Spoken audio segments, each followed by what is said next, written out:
चचा अबू तालिब तिजारत की गर्ज से शाम का सफ़र किया करते थे।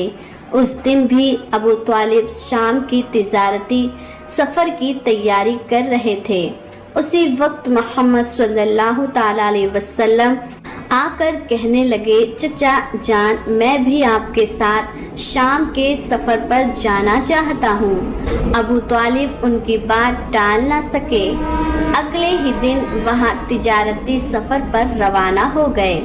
कुछ मंजिलें तय करने के बाद तिजारती काफिला बुसरा नामी एक मकाम पर पहुँचा और वहाँ आराम करने लगा। उस मकाम से कुछ फासले पर ईसाइयों का एक गिरजा घर था, जिसमें एक बहुत बड़ा आलिमे दीन रहा करता था, जो उस ज़माने का अजीम तरीन पादरी माना जाता था। जब काफिला वहाँ से गुजरने लगा तो उस ईसाई पेशवा ने गौर से देखा कि काफिले के साथ एक ऐसा नौजवान है जो बिल्कुल अलग नजर आता है।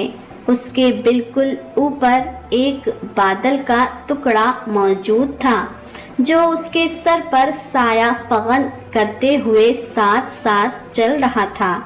यहाँ देखकर वह ईसाई पेशवा हैरान रह गया।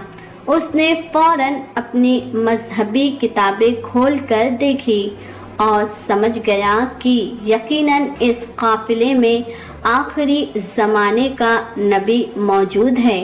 तब उसने जल्दी से अपने किसी आदमी को बुलाया और कहा, जाओ उस काफिले के तमाम लोगों को बुला लाओ, हम उन्हें दावत देंगे।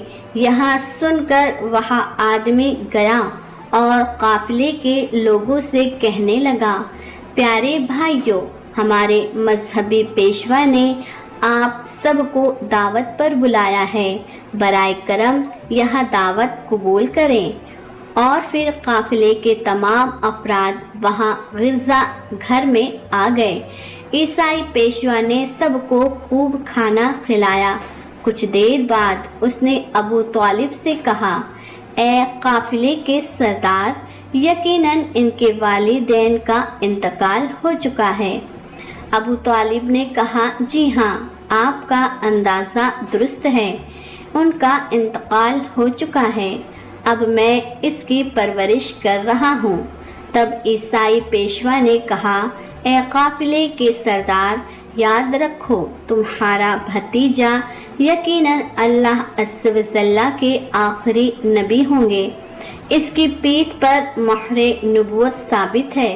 तुम्हें चाहिए कि इस पर बहुत नज़र रखो और इसे कभी अकेला ना छोड़ो, क्योंकि अगर यहूदी और नसारा को इसका इल्म हो गया तो वह इसकी जान लेने की कोशिश करेंगे, इसमें कोई शक नहीं। इस पर अबू तालिब ने कहा, आपको यह खबर कैसे मालूम हुई? ईसाई पेशवा ने जवाब दिया, मैंने तौरेत की किताब में इस वाक़ये की तफसील पढ़ी है। अब तुम जाओ और अपने भतीजे को यहाँ से ले जाओ। अबू तालिब उसे लाने के लिए रवाना हो गए। कुछ देर बाद पेशवा ने देखा कि एक और काफिला रवाना हो रहा है। अबू तालिब उसे लेके रवाना हो गए। कुछ देर बाद ईसाई पेशवा ने देखा एक और काफिला रवाना हो रहा है। वह फौरन वहां गया और उसने पूछा, तुम लोग कौन हो और कहाँ जा रहे हो और क्यों जा रहे हो? उसने जवाब दिया, रोम के सिपाही हैं, हमारे बादशाह ने हमें भेजा है। कहा जा रहा है कि दुनिया में आखिरी नबी का ज़ुहूर हो चुका है। कई दिन पहले हम उसी की तलाश में हैं। कई दिनों से हम उसी की तलाश में हैं। अगर हमें वह मिल गया तो हम उसे कत्ल कर देंगे। क्या तुम उसके बारे में कुछ जानते हो? तब ईसाई पेशवा ने जवाब दिया, तुम लोग उसे बेकार ही तलाश कर रहे हो। अगर वाकई अल्लाह ताला ने अपने आखिरी नबी को दुनिया में भेजा है तो वही उसकी हिफाजत भी करेगा। किसी میں اتنی طاقت نہیں کہ وہ انہیں قتل کر سکے، لہذا تم لوگ واپس روم چلے جاؤ۔ یہ سن کے وہ سپاہی واپس چلے گئے۔ یوں ہی وہ دن گزر گیا۔ رات کو عیسائی پیشوا نے ابو طالب کو غرزہ گھر میں بلایا اور کہا، اے قافلے کے سردار، دیکھا تم نے میری بات سچ ثابت ہوئی۔ یہودی اور نصارہ آخری نبی صلی اللہ تعالی علیہ وسلم کے سخت دشمن ہیں۔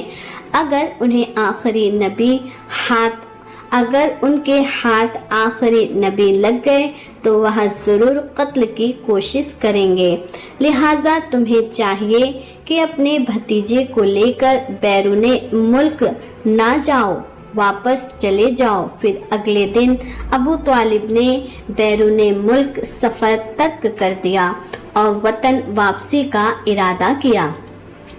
کچھ دور جانے کے بعد راستے میں انہیں ایک گھوڑا نظر آیا، لیکن وہ کوئی انسان موجود نہ تھا۔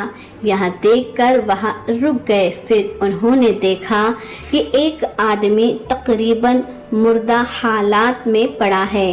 دراصل وہ ایک یہودی تھا جو کبھی آخری نبی کو قتل کرنے آیا تھا، لیکن آج وہی نبی اپنے ہاتھ سے اسے پانی پلا کر زندہ کر رہا تھا۔ پھر اسے ساتھ لے کر قافلہ دوبارہ سفر پر روانہ ہو گیا۔ یوں ہی چلتے چلتے قافلہ ایک سمندر کے کنارے پہنچا جہاں مچھواروں کی ایک بستی تھی۔ وہی قافلہ آرام کے لیے رکا، لیکن وہاں کے مچھوارے بت پرست تھے اور شدید تہمت پرستی میں مبتلا تھے۔ ابو طالب اچانک ایک جگہ پہنچے جہاں دیکھا کہ کچھ مچھوارے بت پرستی میں مصروف ہیں۔ انہوں نے ان میں سے ایک سے پوچھا، اے بھائی، تم اس طرح بت پرستی کیوں کر رہے ہو؟ تب اس شخص نے جواب دیا، ہماری جال میں کئی دنوں سے مچھلی نہیں آ رہی، لہٰذا ہم نے سمندر کے دیوتا کو خوش کرنے کے لیے یہ پوجا کا انتظام کیا ہے۔ ادھر نبی صلی اللہ تعالی علیہ وسلم نے دیکھا کہ ایک بڑی مورتی کے ساتھ ایک ماں اور اس کے بچے کو زنجیروں سے باندھ دیا گیا ہے۔ انہیں قربانی کے طور پر چڑھایا جانے والا تھا، کیونکہ مچھوارے کا عقیدہ تھا کہ ایسا کرنے سے ان کا دیوتا خوش ہو جائے گا اور دوبارہ جال میں مچھلیاں آ جائیں گی۔ تب نبی کریم صلی اللہ تعالی علیہ وسلم وہاں تشریف لے گئے اور ان ماں بیٹوں کو زنجیروں سے آزاد کرا دیا۔ اسی لمحے ایک مچھوارا وہاں آیا اور کہا، جنہیں ہم قربانی دینے کے لیے باندھ کر رکھے تھے انہیں ایک بچہ آزاد کر گیا۔ یہ سن کر سب لوگ نبی صلی اللہ تعالی علیہ وسلم کو پکڑنے کے لیے تیزی سے وہاں جانے لگے۔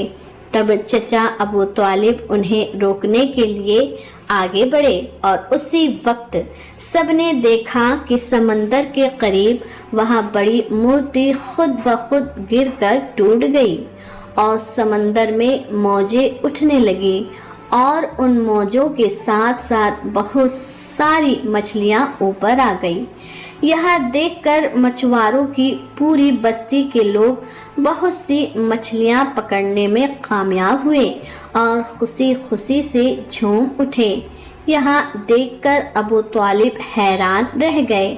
دراصل نبی صلی اللہ تعالی علیہ وسلم اس وقت سمندر کے کنارے کھڑے ہو کر اللہ تعالیٰ سے دعا مانگ رہے تھے کہ نبی کریم صلی اللہ تعالی علیہ وسلم کی دعا کی برکت سے اللہ عز و جل نے انہیں مچھلی عطا فرمائی۔ پھر ان کا قافلہ مکہ کی طرف روانہ ہو گیا۔ مکہ پہنچنے کے بعد نبی کریم صلی اللہ تعالی علیہ وسلم اپنے چچا ابو طالب کی بکریاں چرایا کرتے تھے۔ ایک دن بکریاں چراتے ہوئے واپسی پر नबी करीम सल्लल्लाहु ताला अलैहि वसल्लम ने देखा कि एक जगह गुलामों और लोंडियों को खरीदो फरोख्त किया जा रहा है। मर्दों को गर्म लोहे की सलाखों से जुल्म सितम का निशाना बनाया जा रहा है और औरतों को ऊंची कीमत पर बेचा जा रहा है। यह मंजर देखकर नबी करीम सल्लल्लाहु ताला अलैहि वसल्लम को बहुत दुख हुआ। उधर नबी करीम सल्लल्लाहु ताला अलैहि वसल्लम के एक चचा अबू लहब गुलामों की खरीदो फरोख्त का काम करता था। वहाँ एक लौंडी को इंतहाई महंगे दामों में बेच रहा था।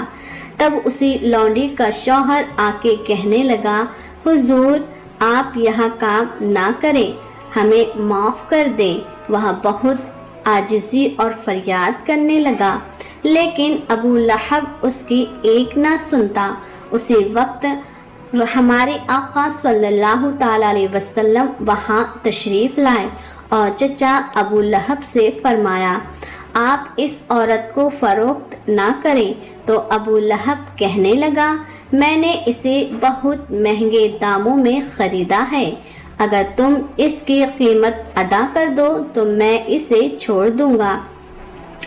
तब नबी करीम सल्लल्लाहु ताला अलैहि वसल्लम ने उसकी कीमत अदा कर दी और उस दिन वह औरत नबी करीम सल्लल्लाहु ताला अलैहि वसल्लम की वजह से आज़ाद हो गई। ऐ रब्बे कायनात, जिस तरह तूने नबी सल्लल्लाहु ताला अलैहि वसल्लम को मोहब्बत दी, हमें भी उनके नक्शे कदम पर चलने की तौफीक अता फरमा। हमारी आँखों को वो आंसू अता कर जो नबी सल्लल्लाहु ताला अलैहि वसल्लम के दर्द पर बहें और हमारी ज़बां को वो सिफत दे जो उनकी सुन्नत को ज़िंदा करे।